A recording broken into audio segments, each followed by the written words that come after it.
Hi అండి, అందరికీ నమస్కారము. అందరు బాగున్నారా? నా పేరు లక్ష్మి అండి.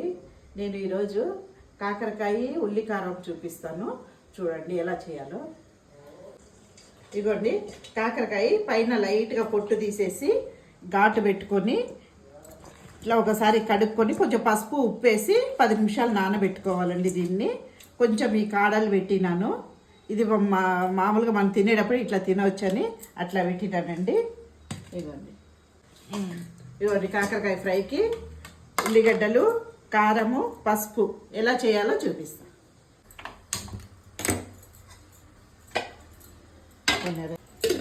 ఇవ్వండి, ఆయిల్ వేసుకోవాలి.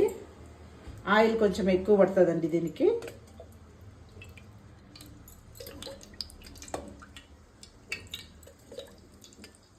నాలుగు స్పూన్లు వేసుకోవాలండి. దాంట్లో ఆయిల్లో వేసేటప్పుడు ఇది బాగా ఇట్లా పిండేసి రసం తీసేసి వేసుకోవాలండి.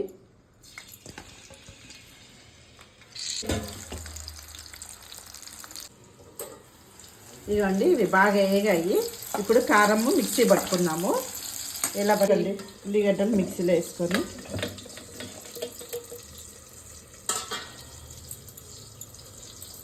కారం వేసుకోవాలండి.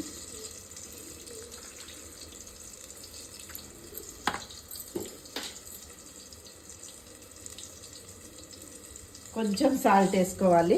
మనం ఆల్రెడీ దాంట్లో సాల్ట్, పసుపు వేసి నానబెట్టాం కాబట్టి కొంచెం వేసుకుంటే చాలు. మిక్సీ దీంట్లో కొంచెం పసుపు వేసుకోవాలి.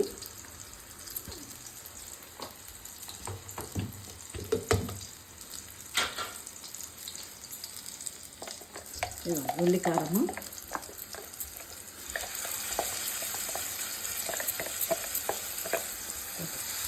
అండి ఇవి మంచిగా వేసుకోవాలి.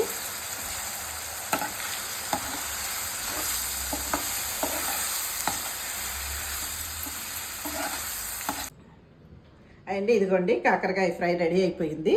ఉల్లికారంతో కాకరకాయ ఫ్రై ఇలా చేసుకుంటే బాగుంటుంది. చాలా టేస్ట్ ఉంటుంది రైస్లో తినడానికి. మనము ఒక కాకరకాయ ఇట్లా వేసుకొని 1 కప్పు రైస్ తినవచ్చండి. ఈ వీడియో మీకు నచ్చితే లైక్ చేసి, సబ్స్క్రైబ్ చేసి, షేర్ చేయండి. ఓకే అండి.